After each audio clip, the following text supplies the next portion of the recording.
আমি চাই অনেক এগিয়ে যেতে হবে। আই থিঙ্ক সবাই চায় না, আপনিও চান, আমি জানি না আপনি চান নাকি। আপনি প্রথমে আসছিলেন বিদেশ থেকে, পরে হামজা আসলেন, সমিত সোমরা আসলেন, আমরা দেখতে পাচ্ছি ট্রফি ট্যুরও হচ্ছে। সো এত কিছুর পরেও যদি আমরা এই হাইপটাকে কাজে লাগাতে না পারি বাংলাদেশ ফুটবলে, এটা আনফর্চুনেট হবে কিনা? না, এটা আনফর্চুনেটলি হবে না। মানে it's this time we didn't qualify for the world cup, but সময় আছে।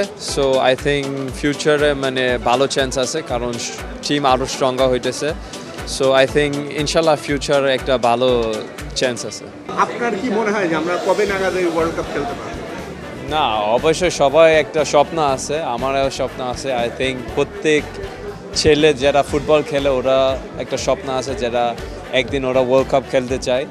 তো আমি অ্যাজ আ খেলোয়াড়, as a captain, as a national team player, আমিও দেখতে চাই দ্যাট বাংলাদেশ ওয়ান ডে ওরা ওয়ার্ল্ড কাপ খেলবে। আমি চাই অনেক এগিয়ে যেতে হবে।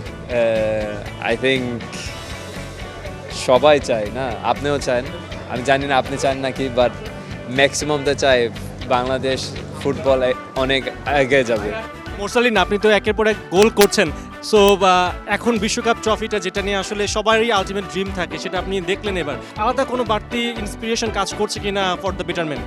না, ফার্স্টলি আমি থ্যাঙ্ক জানাতে চাই কোকাকোলাকে, ওয়ার্ল্ড কাপ ট্রফি বাংলাদেশে এনেছে। এটা অবশ্যই আমাদের জন্য অনুপ্রেরণা। আমরা এই অনুপ্রেরণা কাজে লাগিয়ে অবশ্যই আমরা ওয়ার্ল্ড কাপ খেলার জন্য যেটা যেটা করা দরকার আমরা ইনশাল্লাহ সেটা করব।